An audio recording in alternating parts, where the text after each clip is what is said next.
शिर्डीत झालेल्या अधिवेशनाबाबत शिवसेना ठाकरे गटाचे नेते संजय राऊत यांनी भाजप आणि राष्ट्रवादी काँग्रेसवर निशाणा साधला आहे.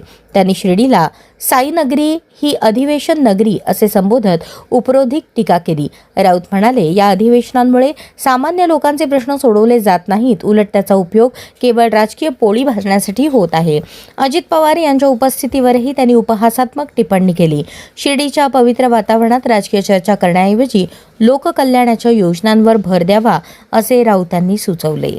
श्रद्धा सबुरीचा संदेश बाबांनी दिलाय, काय तुम्ही देखील आम्ही श्रद्धा सबुरी वगैरे पाळतो आहोत, पण या राज्याच्या जनतेमध्ये आता सबुरी राहिलेली नाही.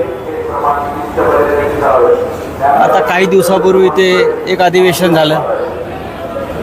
इथे सातत्यानं राजकीय पक्षांची अधिवेशनं होतात. राष्ट्रवादी काँग्रेसचं झालं, भाजपचं झालं, आता काहीतरी अजून एक अधिवेशन होणार आहे. म्हणजे सुट्टीच्या दिवशी रविवारी शनिवारी 25,000 हजार लोक इथे गोळा होतात आणि त्याचा सगळा भार जो आहे हा या इकडल्या मंदिरावर आणि इकडल्या भक्तांवर पडतो. ते कुठेतरी थांबायला हवं. अनेक भक्तांनी माझ्याकडे तक्रारी केल्या, शिवसेना भवनात येऊन केल्या. 25-30 हजार लोक तुम्ही जमा होता शिर्डीमध्ये आणि देशभरातून येणाऱ्या भक्तांवरती आक्रमण करता, एक प्रकारे गोंधळ घालता आणि हे 25,000 परत इकडे येतात राजकीय लोक. तर मला असं वाटतं की इकडल्याही लोकांचा संयम आता हळूहळू तुटत चालले आहे. अधिवेशन नगरी झाली पक्षांच्या दिवशी. हो, त्यांना असं वाटतं की साईबाबा सगळ्यांना आशीर्वाद देतात, असं नाही आहे.